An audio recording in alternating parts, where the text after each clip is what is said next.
You're listening to Real Life, No Filter, where raw emotions and real moments take center stage. No masks, no filters. Just honest stories about life, love, and everything in between. Get comfortable. We're about to begin.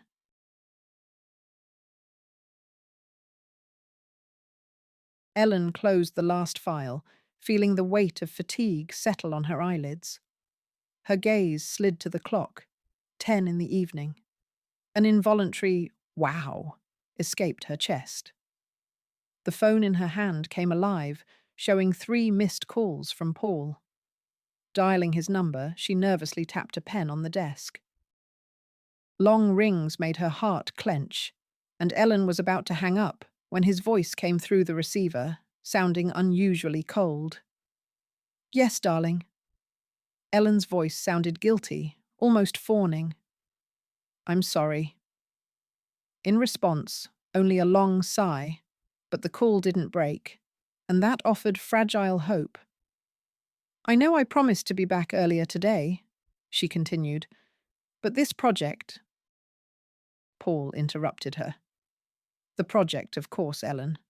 Work is the most important thing for you, I understand." There was bitterness in his words. "Only you're not marrying a project. You're marrying me." Ellen tried to soften her tone.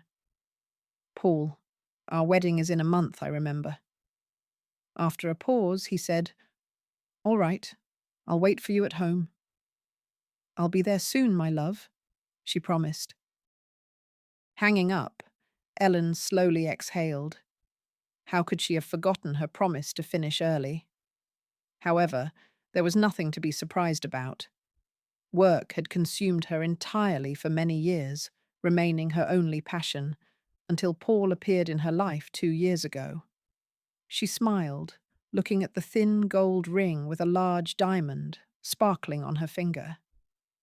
The memory of that evening surfaced. His nervousness as he knelt down, the melody of a street musician's violin, the applause of strangers, and her own, through tears of joy. Yes. Only a year had passed, but her relationship with Paul had changed beyond recognition. He blamed her work for everything, although Ellen had always worked a lot, even when they first met. True, she had been promoted a year ago, and the workload had increased.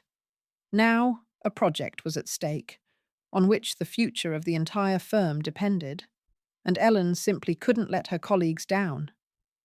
Paul didn't understand this. When she finally got home, he was already asleep. Ellen gently stroked his hair. He snuffled quietly, just like a child, but didn't wake up. With a heavy sigh, she headed to the bathroom. Tomorrow morning, he would most likely not talk to her again. In the mirror, a tall, slender girl with a smooth black bob and huge dark eyes framed by long lashes looked back at her. Should such a woman spend her days in the office, hunched over a computer? Ellen smiled at her reflection. The decision came instantly. She would take a day off this week. She would tidy herself up, put on a beautiful dress, do her hair and makeup, and then order dinner, wine, put on music, and wait for him to come home from work. Perhaps then he would forgive her. Of course, she would have to promise to work less. And perhaps, after the project was completed, she really could leave on time. Ellen was used to hard work from early childhood. No one, seeing her now, in an expensive designer suit, on high heels, with impeccable hair and manicure, getting out of a new foreign car at the office, would believe that she grew up in a remote village. Despite the fact that the nearest town was only an hour and a half away, their small homeland remained a real backwater. Broken roads, dilapidated huts, pigs and cows roaming freely. That's how she remembered her village. Ellen was raised by her grandmother, although her parents were alive. Her mother divorced her father when Ellen was only 4 years old, and she barely remembered him. The first vivid memory remained a long, bumpy ride on an old bus with her mother, surrounded by countless bags and suitcases. At her grandmother's in the village, little Ellie was happy. She could play outside all day, run with the neighbors' children, and gorge herself on her grandmother's pies. But for some reason, her mother didn't like it there, and after a few months, she left for the city, promising to get settled, find accommodation, and pick up her daughter right away. At first, she came every 2 weeks, then once a month, then once every 4 months, and then she came and announced that she had met a man and was going to get married. Ellen remembered how her mother came with Uncle Leo, whom she immediately disliked. He tried too hard to seem good, and his smile seemed fake. However, her mother looked happy next to him. After some time, her mother and Uncle Leo got married, but they were in no hurry to take Ellen to live with them. "Why doesn't Mom come for me?" the girl asked her grandmother. She only sighed. "Mom says their apartment is very small," she explained, immediately adding, "Are you unhappy with me?" "No, Grandma," Ellen replied, and they continued to live together. Gradually, Ellen got used to this life. Her grandmother was incredibly kind, cheerful, and never despaired. No matter what happened, she always repeated to her granddaughter, "The main thing is that we are alive and well, and as long as your hands and feet are whole and your head works, everything in this life can be fixed." Her grandmother's name was Eleanor Constance, and her mother named her daughter after her. In the village, they were distinguished as Eleanor the Elder and Ellie the Younger, and this nickname stuck with Ellen for many years. But no matter how hard her grandmother tried to look cheerful, age was taking its toll. Ellie understood early on that Eleanor Constance needed her help. At first, her mother sent a little money, but after getting married, she stopped. Her grandmother's pension was barely enough for two. The garden, chickens, and goats saved them, but Ellie understood that it couldn't go on forever. It was up to her, Ellie, to work to provide a decent life for herself and her grandmother in the future. From childhood, she began looking for opportunities to earn extra money.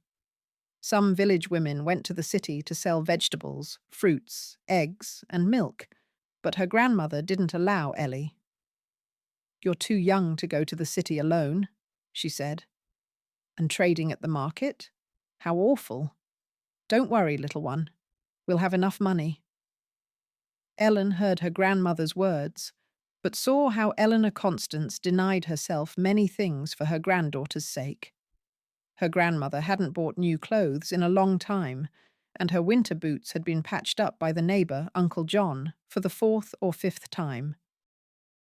"Well, if you won't let me go to the city, I'll find a way to earn money here too," the granddaughter stubbornly declared. She did everything she could. She picked berries and mushrooms, selling them to local buyers. Once a week, a man came to the village who bought medicinal herbs. Her grandmother showed Ellen where to find them, and the girl would go out early in the morning to gather, collecting as much as she could carry.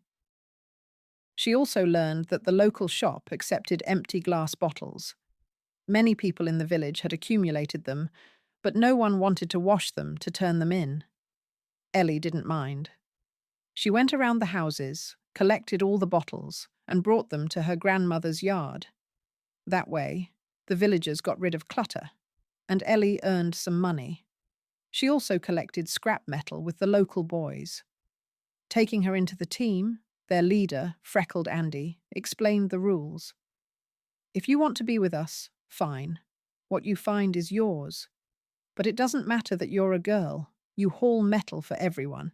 You carry as much as you can." Of course, she couldn't carry as much as the boys, but she still earned a lot. The girl quickly realized that she should look for not the heaviest, but the most expensive, copper. She quickly figured out which parts it could be found in. Scrambling with the boys around the dump of abandoned cars, Ellen found copper and sold it. With this money, She bought herself clothes, shoes, and school supplies. She also carefully monitored her grandmother's wardrobe, trying to ensure that Eleanor Constance lacked nothing. "You're my little breadwinner," her grandmother would say each time with tears of tenderness when her granddaughter gave her money. "When I grow up, Grandma," Ellie would reply, "I'll take you to the city. I'll buy us a big house, and we'll live there. You won't have to work in the garden or keep goats anymore." Eleanor Constance would only laugh. "I live well here, my little one. But if you don't forget your old grandmother, I'll be very happy." At school, Ellen was an excellent student. Math, physics, social studies, and geography came especially easy to her. She also mastered other subjects well, but didn't consider them as useful. After 11th grade, she enrolled in economics at the best university in the city. When her mother found out, she offered Ellen to live with them. "I'll be fine in the dormitory," Ellen replied. "And your apartment is already crowded with the little one." Her mother and her husband had a son, Stevie, 2 years ago. It seemed that after that, her mother completely forgot about Ellen. Of course, Ellen pretended not to be offended by this, but sometimes, when her grandmother was already asleep, she would cry into her pillow and think, what was wrong with her that her mother loved her brother more? At university, Ellen also excelled. Despite starting work in her first year and sending money to Eleanor Constance every month. "You'll see, Grandma," Ellen would say every time. "I'll finish university and get a job at the coolest firm.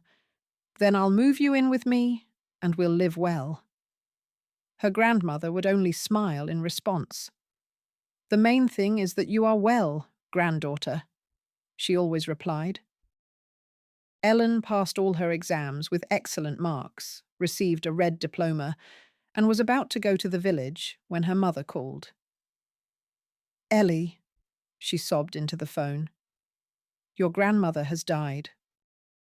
They all went to the village together, her mother, her stepfather, Ellie, and little Stevie. Ellen was so shaken by what had happened that the entire following week passed in a fog. Her mother and stepfather handled the funeral, and Ellen looked after her little brother. She sat on the floor of her familiar grandmother's house a lot, watching Stevie play with his toys and thinking, what should she do now? She had promised her grandmother she would take her to the city, buy a huge house where they would live together. And now, what was the point of trying? "Ellie, I need to talk to you," her mother said after the funeral. "Of course, Mom," Ellen replied. "We found Grandma's will," her mother continued. "She wanted this house to go to you." Ellen shrugged indifferently. "It doesn't matter to me," she replied. "I won't live here anyway. Everything here reminds me of Grandma and my childhood." "Do as you wish," her mother sighed.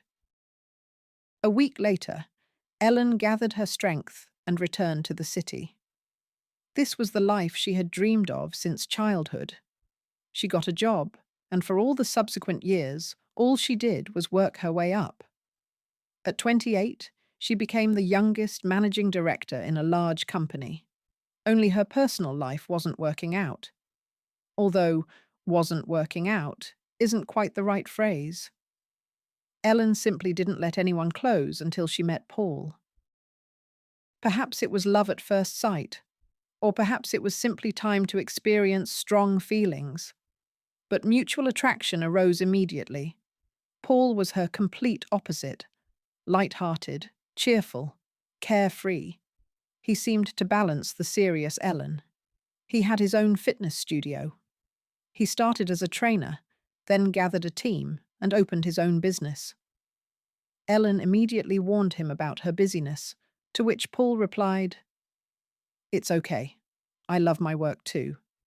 And if I get off earlier, I'll make dinner and wait for my beautiful girl." At first, that's how it was, but lately, Ellen had begun to notice that Paul was getting increasingly annoyed by her work.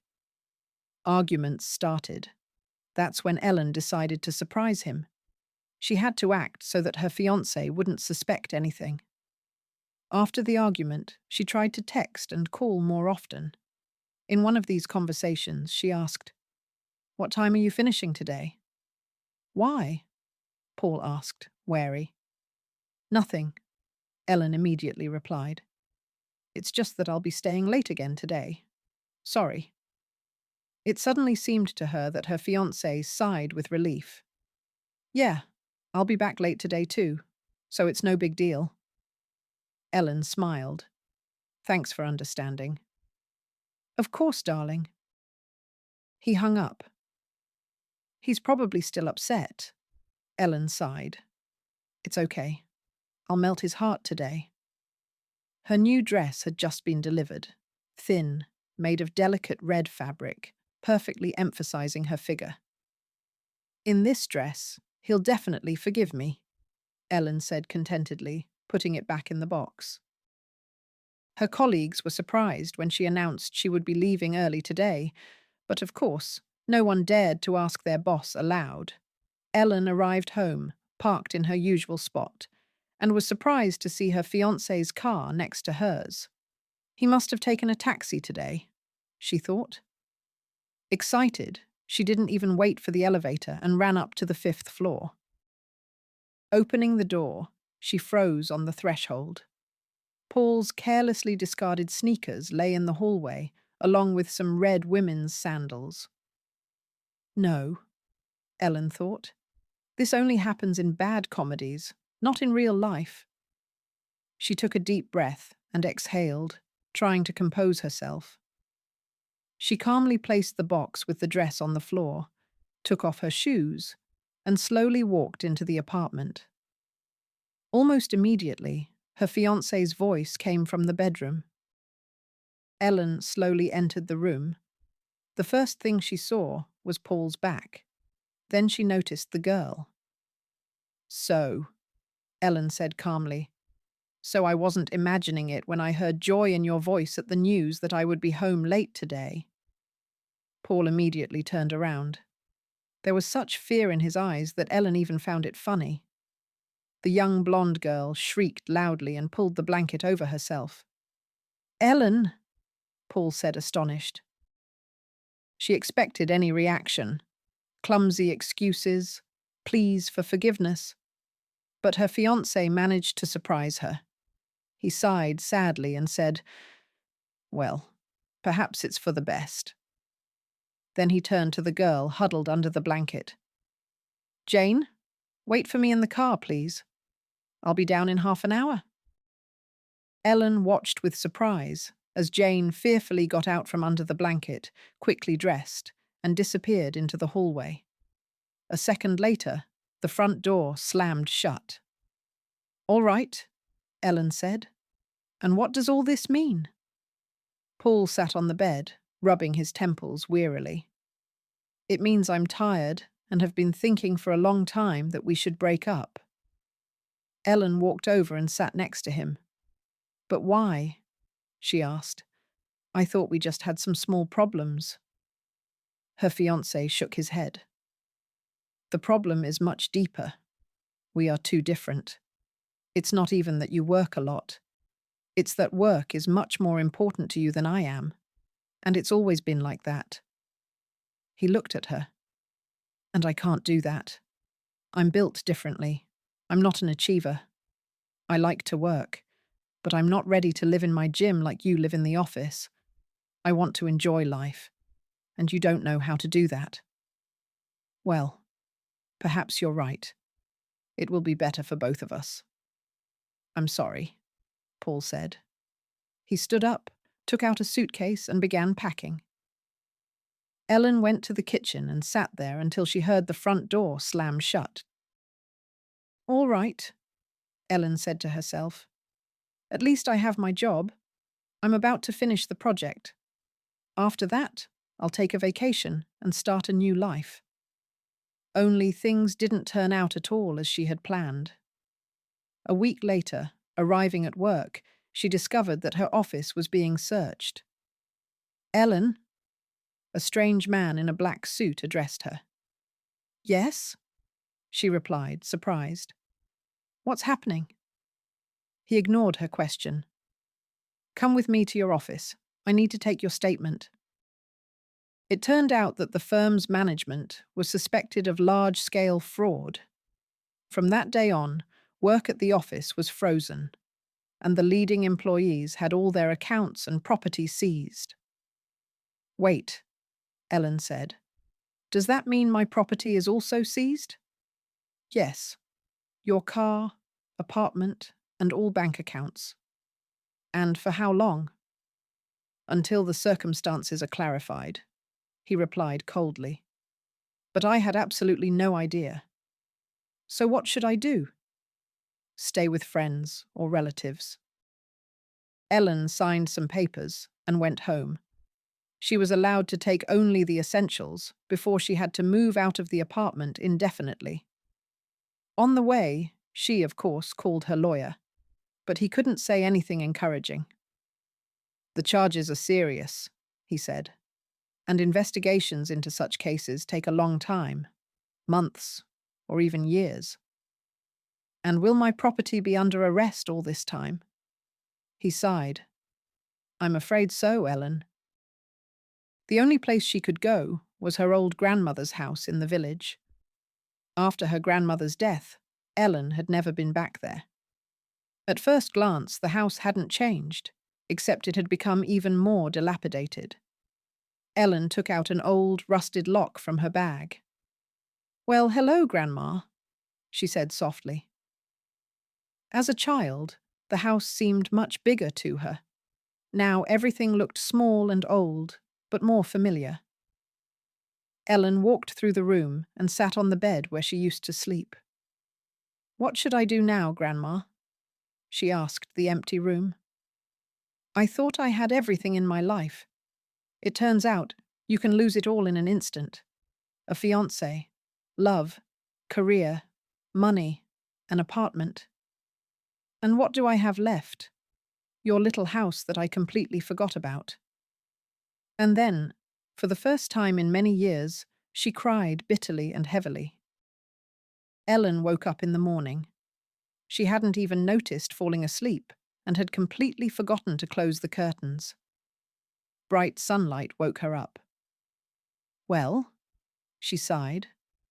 For so many years I woke up without an alarm, and yesterday I even forgot to set it. Although, on the other hand, why do I need it? There's no work. At that moment, her stomach rumbled, and Ellen remembered she hadn't eaten anything since yesterday's lunch. It was clear there was nothing edible in her grandmother's house, so she had to go to the shop anyway. It was still very early, and Ellen decided to spend this time cleaning. As she tidied up, sweeping away the dust that had accumulated over the years, she didn't even notice how she was distracted from her sad thoughts. Perhaps, if this really drags on for a long time, I'll need to find a job here, Ellen reasoned. Maybe I'll even start a farm, chickens or geese, or maybe even a cow. After cleaning, she was even hungrier, and Ellen, seeing that it was time, went to the shop with relief. She walked through the village and noted with surprise that it seemed somehow better here than it had been in her childhood. Many new houses had appeared, and the old ones had been renovated and repainted. The shop, which had stood in the same place for as long as she could remember, gleamed with a new sign. And the sign isn't even printed, Ellen thought. It's painted. And the artist is talented. I wonder if it's someone local. She went inside and was surprised by how clean and cozy it was, and what a good range of goods there was. The shop assistant, a young, pretty girl, smiled kindly when she saw Ellen and came over to her. "Good morning," she said. "You're our first customer today." Ellen smiled back. "Good morning to you too. Nice to hear that." "Did you come here for the summer?" the girl asked. "I don't know yet. And how did you guess so quickly that I'm not local?" "Well, there aren't that many residents here. I know everyone by face." Ellen laughed. Right, I didn't think of that. I lived here until I was 17. Then I moved to the city. She looked thoughtfully at the shop assistant. Strange. You're younger than me, but not by much. I should remember you. The girl smiled. No, I only came here a year ago with my older brother. Oh, I see, Ellen said, surprised. To live? Uh-huh. I didn't think anyone would voluntarily want to move to such a backwater. Asia seemed a little offended. That's not fair, she said. It's very nice here, relatively close to the city, but with beautiful nature and clean air. Actually, my brother wanted to come here. He's an artist. Oh, really? Ellen exclaimed. So he painted the sign? Yes, it's very beautiful. Thanks. I'll be sure to tell him. But I've been talking your ear off, and you came to shop, not to learn my family history. It was very interesting. By the way, my name is Ellen. Nice to meet you. Asia. The shop assistant decisively held out her small, strong hand, which Ellen shook.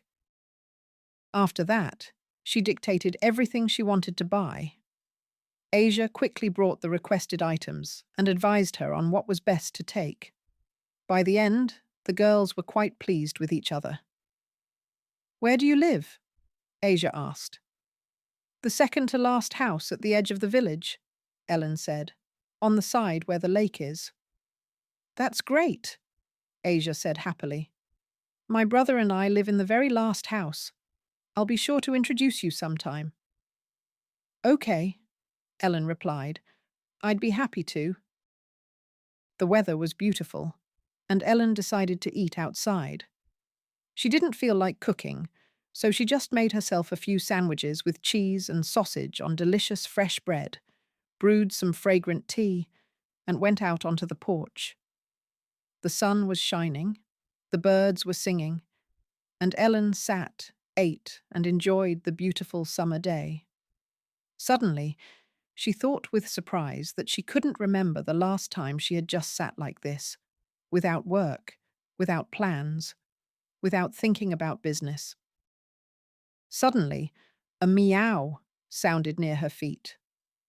Ellen turned her head and saw a fat, striped cat that had silently climbed onto the porch. He looked at her with interest, or rather, at the plate of sandwiches. Judging by your appearance, you're not suffering from hunger, Ellen remarked. The cat looked at her intently and repeated, meow, persistently. All right, blackmailer, here. She took out a piece of sausage and gave it to the cat. He sniffed it with interest, took it carefully, placed it on the porch, and began to eat. Enjoy your meal, Ellen said, and closed her eyes, deciding to continue basking in the sun. But after a few seconds, her peace was disturbed again. Sandro? A man's voice called out somewhere nearby. Sandro, where are you? Did you run off to the neighbor's house again? Ellen looked at the cat, but he, even if he heard the exclamation addressed to him, didn't react at all. I think that's you, Ellen remarked. Sandro, are you here?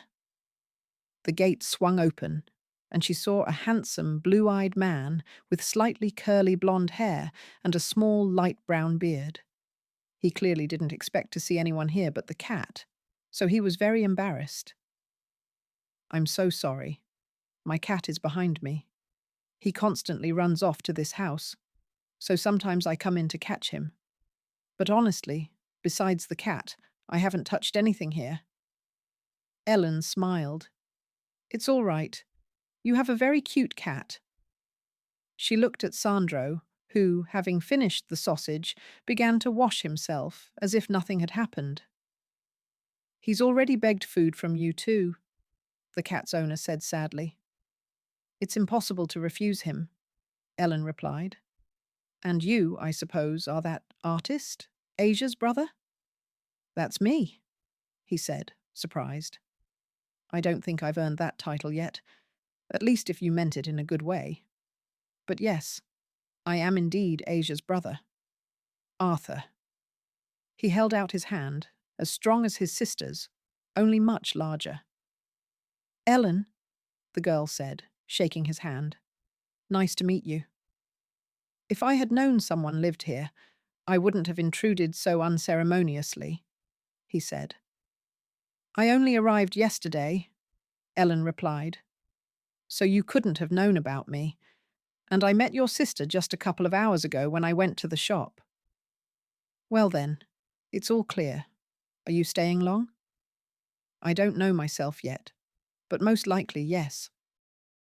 Arthur picked up the cat, who meowed discontentedly, but, feeling his owner's hand, didn't resist.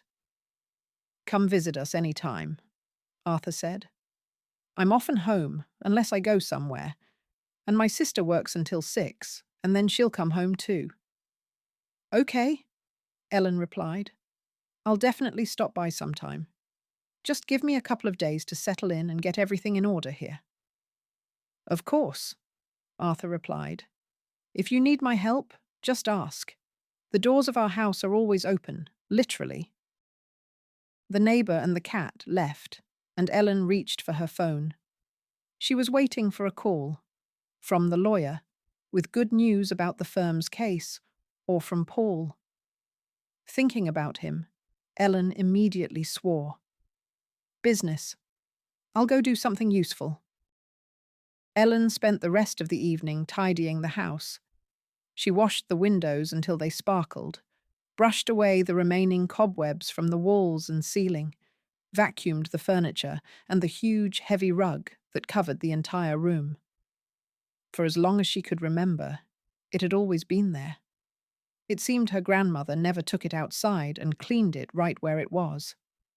It must have been made of very high-quality material, because after so many years, it remained just as dense, only the colours had faded a little. At first, Ellen wanted to take it out, but she grabbed a corner and realised how heavy it was. Let it stay here, she decided. It's not for nothing that Grandma never moved it. She spent the first couple of days cleaning, and there was no time to think about anything else. But now that her grandmother's house was finally in order, visiting the neighbours seemed like a good idea. Asia is a very nice, lively girl, Ellen thought.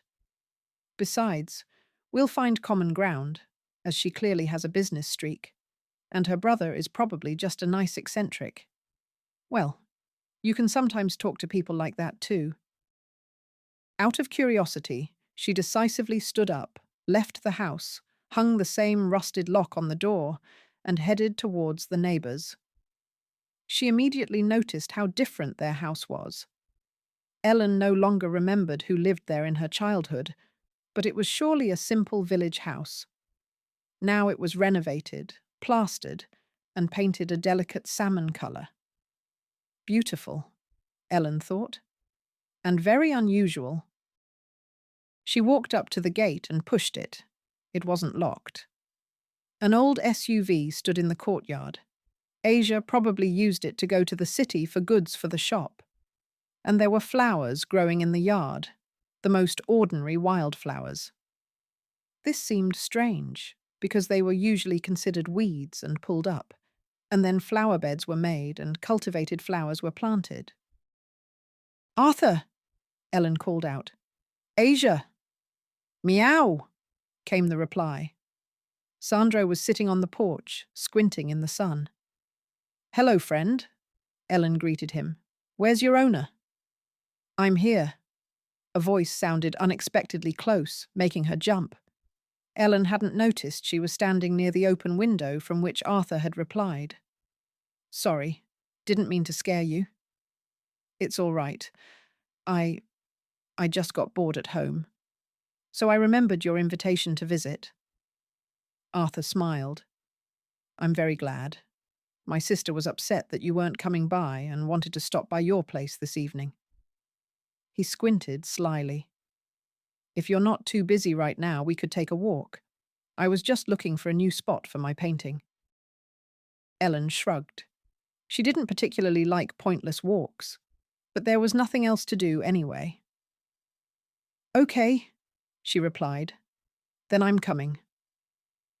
Arthur came out of the house and a few minutes later appeared with a huge backpack on his shoulders. "I'm ready," he replied. "Let's go."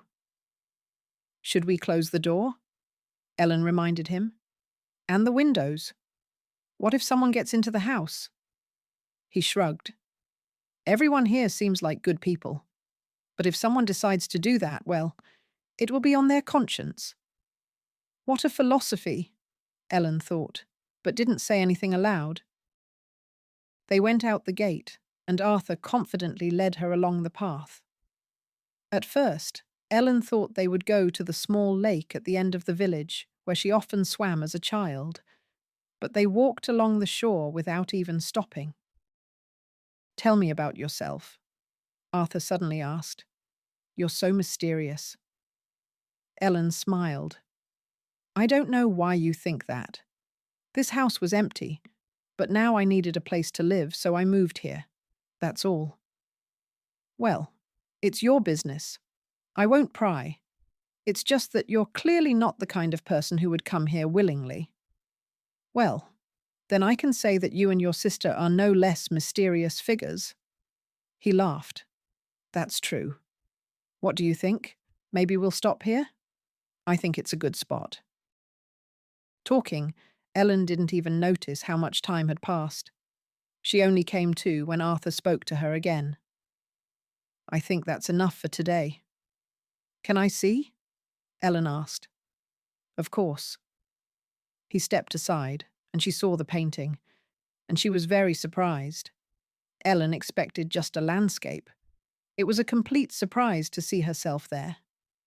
Yes, the lake and the forest were there, but somewhere far away and blurred in the background. Most of the painting was occupied by Ellen herself, and although her face was barely visible, the pose, her head resting on her crossed arms, her inner state. "Yes, you can really see how desperate I am here," Ellen thought sadly. How did he manage to capture it all so well? "Didn't you like it?" Arthur asked anxiously. Ellen forced herself to smile. "It's unexpected," she said honestly. "I didn't even notice you were painting me all this time." Arthur smiled. "Honestly, I didn't plan to, but I looked at you once and realized I wouldn't rest until I captured this state of yours today." Ellen chuckled awkwardly. "You definitely have talent." "Thanks. Sorry if I embarrassed you." "It's hard to embarrass me." He smiled. "My sister should be back from work soon. I suggest we go back and make dinner. Haven't you gotten tired of me today?" "On the contrary, it's interesting. In the time Asia and I have lived here, I've managed to study all the villagers, and I really wanted something new. And then there's you." "Oh, I see. So I'm just another new subject for you." He laughed. "Not just. I was curious before to imagine what you're really like, but I didn't expect to see you in person." Seeing Ellen's puzzled look, the artist explained, "Your neighbor, Uncle John, told me a lot about you." Ellen chuckled. "Oh, really? And what did he say?" "That people like you are born very rarely, that you were special from childhood, bright like the sun, and strong like the wind, that you never doubted yourself, and there was no task that was beyond you." "Well, that's not quite true now," Ellen remarked. "Not at all. That's exactly how you look." She smiled sadly. "Look at your painting. Clearly not." Arthur sighed. "I understand that something serious has happened in your life, but I think you didn't return here by chance." Ellen laughed. "So you're not only a selfless person, a romantic, and an altruist, but also a mystic." Arthur laughed. "Too much for you?" "Yes, but you're right. It's as if I'm truly regaining my strength here, and I'm very happy about that." The cat was waiting for them on the porch. Sandro, Ellen suddenly said. Is that in honor of Sandro Botticelli? Yes, Arthur replied. Cliché. Well. The cat meowed expressively, and his owner frowned. I was hoping that living in nature would teach him to find his own food. He does find it, Ellen said, defending the cat. In his own way. It was cool inside Arthur's house. All the walls, as she expected, were covered with paintings. You really are very talented, Ellen said, looking at them. Thanks. Will you help me with dinner? Of course. By the time Asia returned from work, everything was ready. Wow, she said, seeing Ellen. I was just planning to stop by your place this evening. They hugged. Although Ellen had only seen this girl for the second time, she felt an inexplicable liking for her. And I've been bothering your, as it turns out, very talented brother all day, Ellen said. Asia laughed. Yes, he's almost a genius. All right, enough, Arthur grumbled. Let's eat.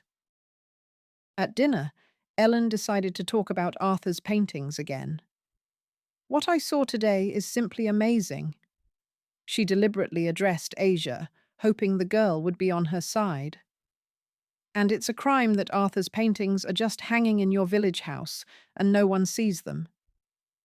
Out of the corner of her eye, she saw the artist frown, but she continued anyway. I can look among my acquaintances for someone who can help you organize an exhibition. I'm sure Arthur is destined for huge success and fame.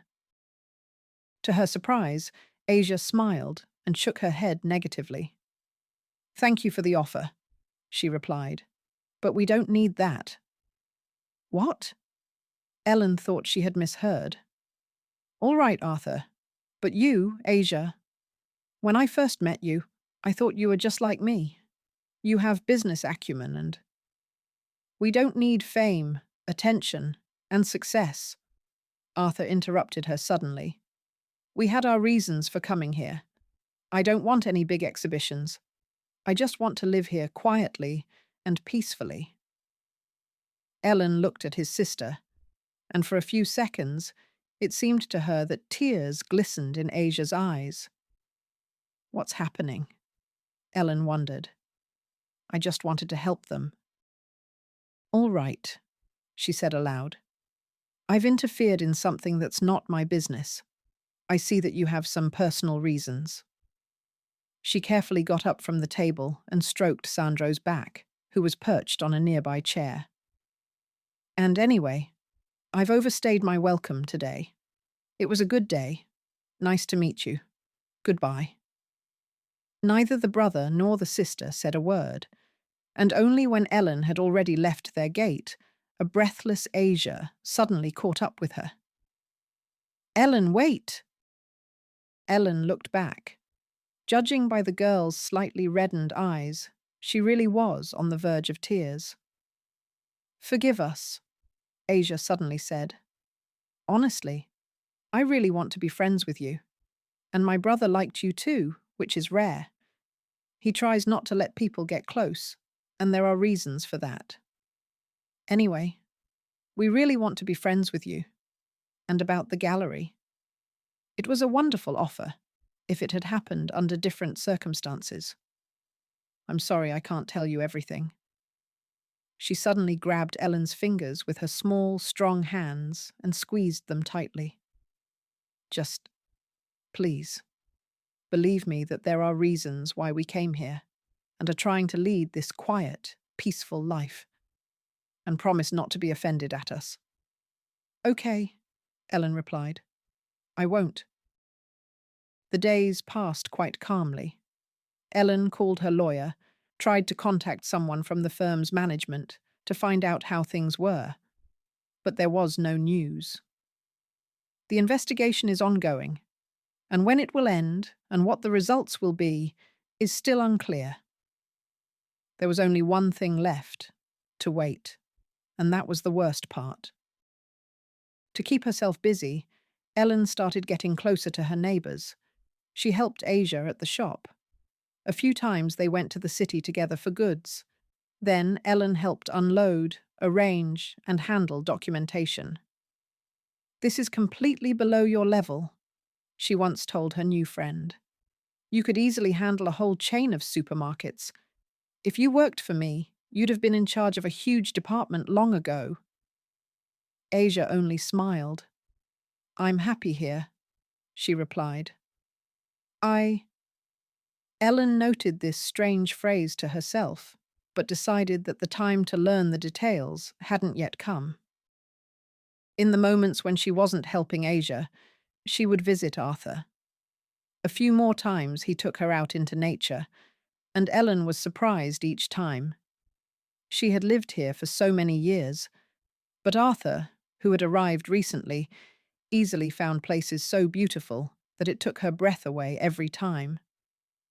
"It's just a skill every artist has," he replied modestly to Ellen's question.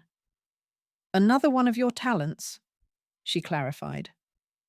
The artist only shook his head. "You're a very interesting girl," he remarked. "When you meet strangers, you pretend to be cold, act like people don't interest you, but in reality, you turn out to be very attentive and see the good core in everyone, which perhaps the person themselves doesn't even suspect." Ellen was embarrassed. "You're overpraising me." "You're underestimating yourself. I've never had problems with self-esteem. This is different." They were silent for a while, and she simply watched as Arthur diligently sketched the clouds running across the sky, wondering how he managed, as they were constantly changing position. Then a question came to Ellen's mind. "Tell me," she asked, "what do you imagine your future will be like in 10 or 20 years?" He suddenly sighed and looked somewhere into the distance. "That's too long a time to guess," the artist finally replied. "For now, I can only say that I really like it here, and I want to stay here forever." The last word sounded a little gloomy, and Ellen wanted to put on something warm to ward off the goosebumps. She suddenly realized that with each passing day, she was becoming more attached to both her childhood village and these brother and sister. And 2 weeks later, her lawyer called her. "Ellen!" He was practically jumping in the receiver. This is the tone used to report either very good or very bad news. "The investigation is over. No violations," he shouted to her. "We're expecting you at the office tomorrow. You can return to your apartment." Ellen could only exhale sharply and sit on the floor. The news made her head spin. "You're not joking, are you?" she asked, just in case. The lawyer was taken aback for a moment. "Good heavens, of course not." "Sorry, it's just unexpected. Thanks for the news." She put the phone right on the floor and tried to compose herself. Of course, this was wonderful news, and it was hard to convey the joy she should be feeling. But for some reason, her first thought was that this meant she had to leave the village, return to the endless work cycle where there wasn't a minute of peace or quiet. "Meow!" Ellen turned her head in surprise. It was hot, and she hadn't closed the door, only hung an old lace curtain. Taking advantage of this, the cat was now sitting in the house and looking at her as if Ellen owed him something.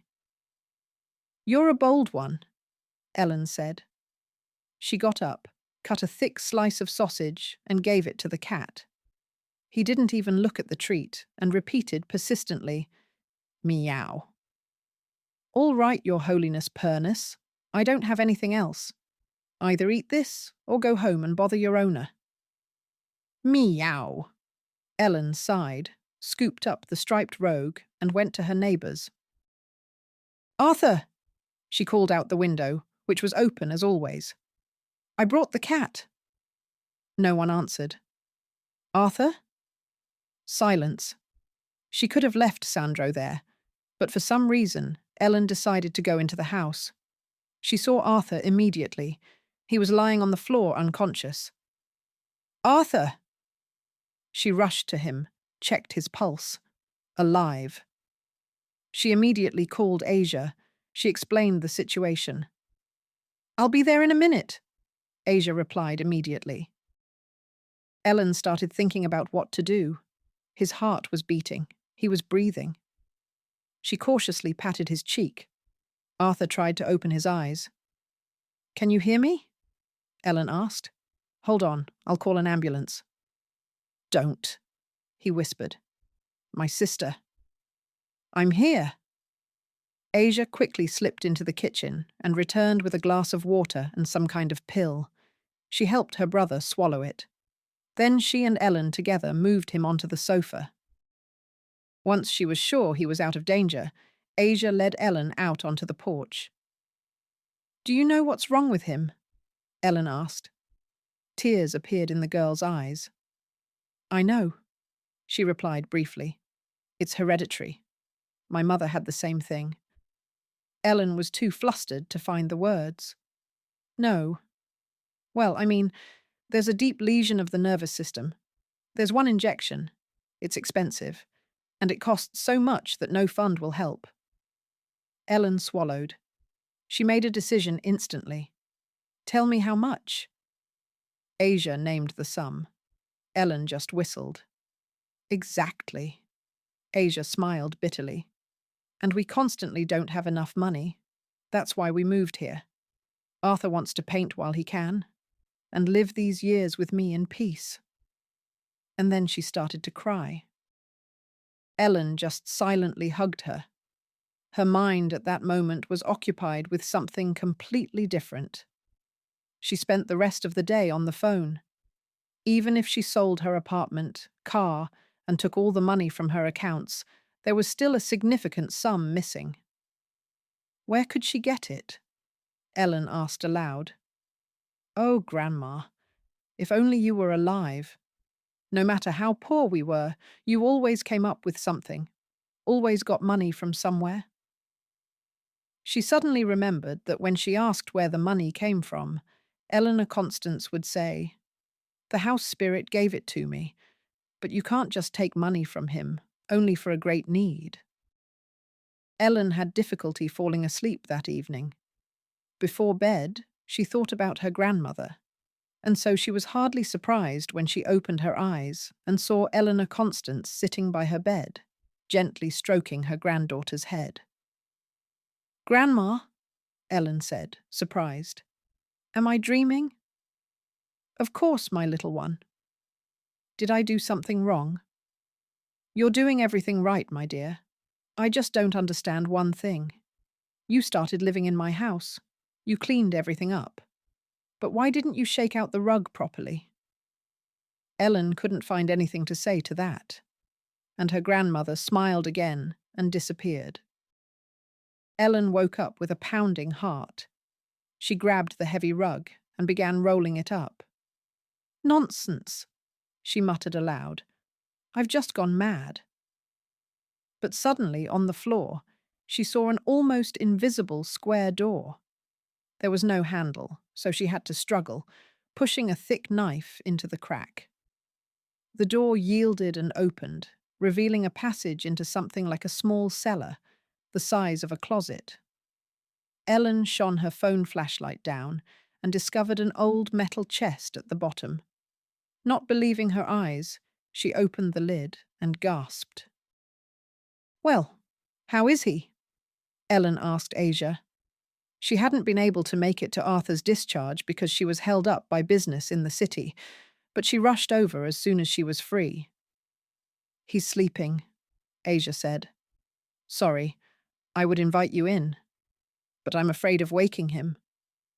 "Then come to my place," Ellen suggested. The girl nodded.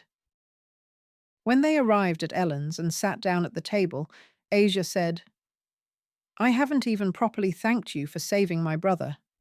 Thank you. I'll never forget it. Consider yourself like a sister to me now. Perhaps this is the first truly good thing I've done in my life." "Don't say that. You're a very good person. I know you sold your apartment, your car, and took all the money from your account. And also, She looked at Ellen, embarrassed. Ellen laughed. Yes, I also found a treasure in my grandmother's house. It sounds incredible. Exactly. Do you think your grandmother knew about it? Of course, she couldn't not know. And it seems she even hinted at something like that to me in childhood, told me fairy tales. But I either didn't understand or just didn't want to believe. As I understand now, she didn't want to use it herself because she didn't think it belonged to her. Oh, I see. Yes. Grandma believed that you could only take that money in some special case, and that's exactly what happened. Asia smiled. It's strange that I'm asking this, she said. But do you regret that everything happened this way? I'm not talking about the fact that you saved my brother's life, that you met us, learned our secret. Because otherwise, all your property, your money, and even these treasures would have stayed with you. And now all you have is your job. Ellen smiled. I don't have a job either. I submitted my resignation today. Asia's eyes widened. What? But what about everything you told me about? Career, achievements, opportunities? No, I don't regret it. Yes, I would have a lot of money right now, but it wouldn't make me happier. And believe me, it's strange for me to say this, but I just suddenly realized that I spent my whole life striving for success and wealth. But when I got it all, I didn't become happier. And to understand that, I needed to lose that money, even if temporarily. And it was easy for me to trade all of it for Arthur's life and health. Even though I know him only a little, I'm sure he is exactly the kind of person who truly understands what life is and knows how to appreciate it. Asia's eyes filled with tears. She quickly wiped them away and asked, And what about you? Will you stay with us? Ellen smiled. For now, yes. I don't even know what I'll do next. But I'm happy here for now, and I'm very glad we met. And we are too, Asia replied. Very. They talked a little longer, after which Asia went home to look after her brother. A few days later, Arthur himself was strong enough to visit his rescuer. Shall we take a walk? He asked Ellen when he came to visit her. Are you allowed? She asked doubtfully. If I stay lying down, I'll die. I feel quite well. Without a word, they walked along the same path that went past the lake and led to the hill where Arthur had first painted Ellen. Imagine that, she said, surprised. Not much time has passed since we were here for the first time, but it feels like a lifetime. Arthur smiled. Just like last time, he spread out the blanket, and he and Ellen sat down next to each other.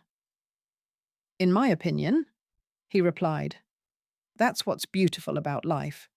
Sometimes hundreds of years pass the same way, repeating each other, and sometimes in a few weeks, you can experience enough to last a lifetime. Ellen smiled. I remember, she said, how we sat here last time, and you asked, among other things, if I believed that everything that happened for a reason, that it was necessary. Yes, that happened. I was terribly angry with you then, Ellen confessed. I thought you were just an eccentric who didn't know life and imagined himself a romantic and a philosopher. Arthur laughed. But every word you said about me is pure truth. I really am like that. That's just a small part of you. You and your sister are truly amazing people. Now I'm sure that meeting you was fate. He turned his head towards her and looked with curiosity. And you never cease to surprise me, Ellen. As I said before, you see the good in people, even though you didn't show it at first. But I'm surprised that you're still not ready to admit that you see the good in yourself too. You know you're smart and hardworking, that you can achieve incredible success in your career. But you stubbornly refuse to admit that you are a wonderful person worthy of love and friendship, whom it's impossible to love. It's as if you do everything to make people think you're cold and heartless. If my sister and I have helped you even a little to see yourself as you really are, I'm very happy about that." Ellen suddenly felt hot tears streaming down her face. She didn't hold them back, but just moved closer to Arthur. He put his arm around her, and she rested her head on his shoulder. No more words were needed. They just sat together, looking at the lake illuminated by the bright summer sun, and Ellen felt as if a huge weight she had carried since childhood had just fallen from her shoulders. She didn't know what she would do next. Would she and Asia remain friends? Would she have some kind of relationship with Arthur? But she was firmly sure of only one thing: she would never lose her true self again.